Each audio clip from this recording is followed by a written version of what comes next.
শাহবাগে, পল্টনে, বিভিন্ন জায়গায় আমাদের অফিসে অনেক ছাত্র এবং যুবক যারা এসেছে, তাদের কারো চোখে সমস্যা, মাথায় সমস্যা, শরীরের অন্যান্য জায়গায় সমস্যা। তো জিজ্ঞেস করলাম প্রত্যেককেই যে তোমরা কি ট্রিটমেন্ট পাচ্ছ, সুযোগ সুবিধা পাচ্ছ? বিশ্বাস করবেন, একটা লোক সন্তুষ্টি প্রকাশ করে নাই যে তাদের সরকার যথাযথ চিকিৎসা সেবার দিচ্ছে, সহায়তা করছে কিংবা তাদের খোঁজ খবর নিচ্ছে। প্রত্যেকের চোখে উদ্বেগ, উৎকণ্ঠা। একটা জলজান্ত যুবক তরুণ তার হাত দিল, পা দিল, চোখ দিল।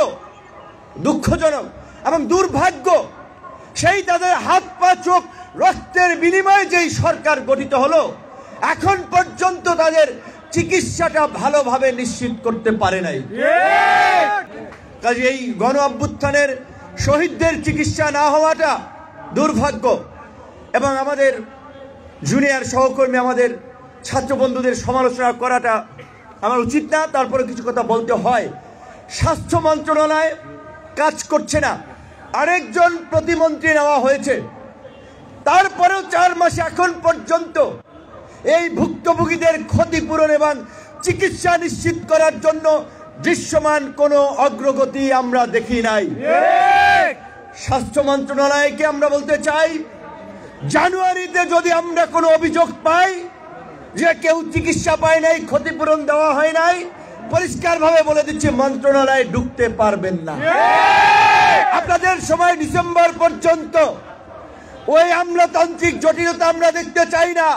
সমাজ কল্যাণ মন্ত্রণালয় করবে, নারী শিশু কল্যাণ মন্ত্রণালয় করবে, অর্থ মন্ত্রণালয় টাকা দেবে, এই সমস্ত ভাঙচং ভাওতাবাজি বাদ দিবেন। ডিসেম্বরের মধ্যে আহত পরিবারকে 1.5 লক্ষ টাকা এবং নিহত পরিবারকে 1 কোটি টাকা করে আপনারা যদি সহায়তা দিতে ব্যর্থ হন, জানুয়ারিতে আমরা প্রধান উপদেষ্টার কার্যালয় ঘেরাও করবো। আমরা বলেছিলাম, আমরা বারবার বলছিলাম, এই সরকার আমাদের সরকার, নতুন সরকার, সরকারকে স্থিতিশীল করতে দিতে হবে।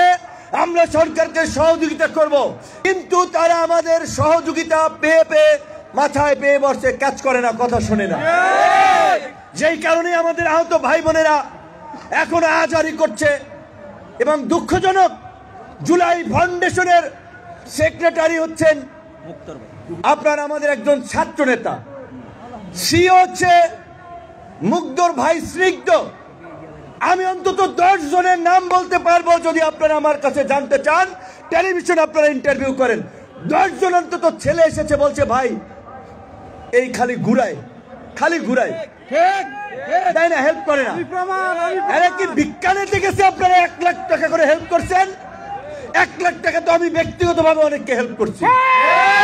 তাহলে রাষ্ট্রীয় পর্যায় থেকে যে ফাউন্ডেশন করা হলো, সেইখান থেকে কিসের 1 লাখ টাকা হেল্প করবেন? হ্যাঁ, বারবার বলছি, কানে পানি যাচ্ছে না, জানুয়ারি থেকে কানে পানি যাবে। তাই আমরা এখনো বলে দিচ্ছি, এই ভুক্তভোগীদের পরিপূর্ণ সহায়তা আপনারা পৌঁছে দেন। আমরা বলেছিলাম এইটা স্বাভাবিক সময় না, বিপ্লব উত্তর সময়।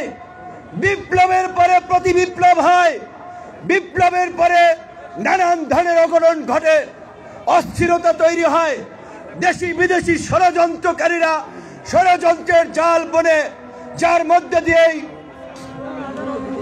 আচ্ছা